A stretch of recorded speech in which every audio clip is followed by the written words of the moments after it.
Hello, hello, YouTube peeps, wherever you may be. It's Dave Shalita here again from Business Model Mastery with another insight of the week to help you with your business and your life. Now, this week I'm talking about the recently departed Thomas Cook. Yes, the travel agents. Now, I know that we shouldn't speak ill of the dead. I understand this, but this is more about who killed Thomas Cook. God bless him, he was 178 years old. 178-year-old UK company, and this was pre-COVID, by the way, so we can't be using COVID as that's the excuse du jour. I'm not saying it's illegitimate. That is a legitimate reason, but this all happened pre-COVID, so we can't have that on the table, right? There are other lessons in this video, so hang with me.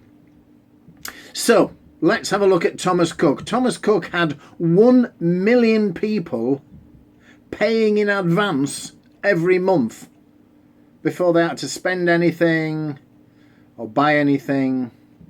1 million people paying in advance, giving them money before they had any expenses at all. Wow. They had 9,000 UK staff, 12,000 in Europe and 600 UK shop fronts. 178 years old, the oldest travel agents in the UK. This is travel agents that are pure toll booth business. If you've taken any notice of my teachings, you'll know that one of my favourite business models is the toll booth, because businesses in that position, they manufacture nothing, they take title to nothing, they own nothing. It'll be a topic for another video. And yet Thomas Cook went down owing £2 billion. Owing to whom? Now I know what you're thinking, this guy's naive, but here's the thing of it. I looked through a street level lens, through a business model lens. There were a 178-year-old agency with 1 million customers paying in advance. Never mind that there were the travel agents. It was an agency that's 178 years old with 1 million people a month paying in advance. Now, of course, the problem we all know is nobody's going on holiday anymore. As if. The collapse of Thomas Cook was down to top-down greed and mismanagement. Nothing else, nothing more, nothing less. That's what it was. Greed and mismanagement. Same with Mothercare. Remember Mothercare? They were floated on the stock market almost 50 years ago, 1972, right? 500 million of revenue per year from 1,000 stores internationally. And yet in the financial year ending March 2019, the UK retail operation lost 36 million, well 36.3. What? Really? In fact, Mothercare's 80-store UK, their original business, their 80-store UK business has not turned a profit, or when they folded, had not turned a profit for 10 years, for a decade.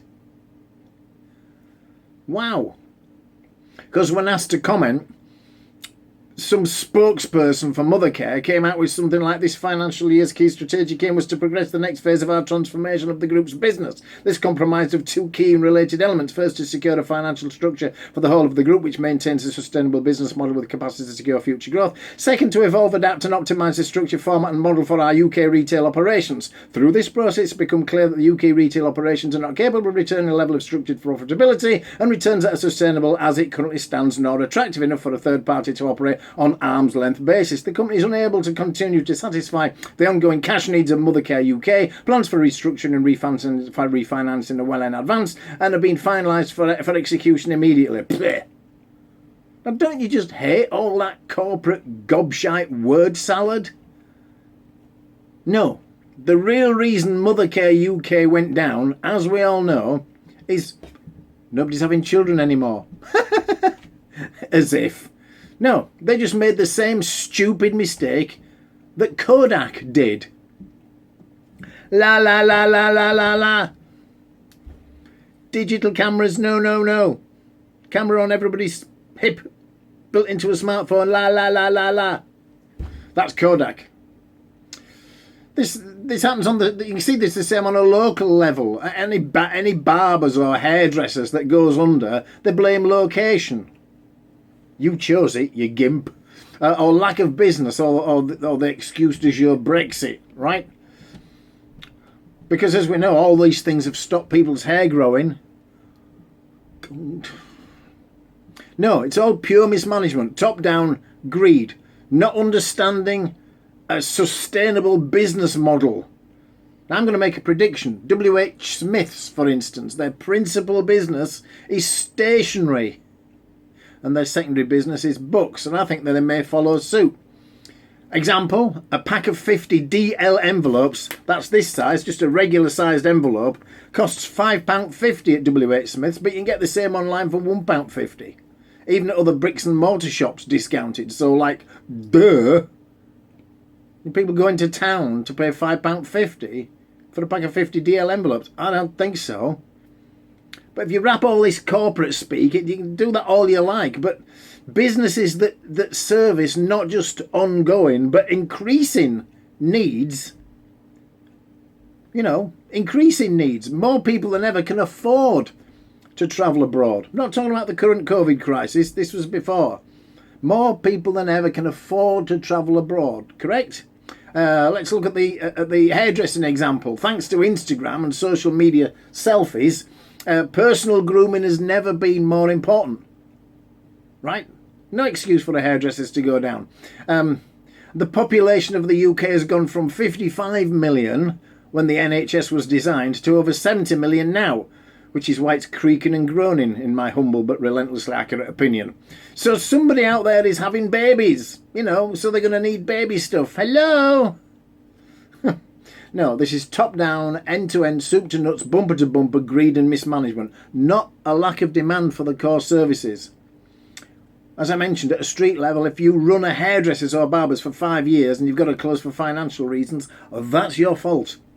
Business ain't bad, you're just bad at business. So, that is this week's rambling insight. Remember, most business problems are just the owner's problems writ large in their business. If you like this content, please like it, share it, comment and subscribe. And for more like this, come and visit me at businessmodelmastery.com. I'll see you there.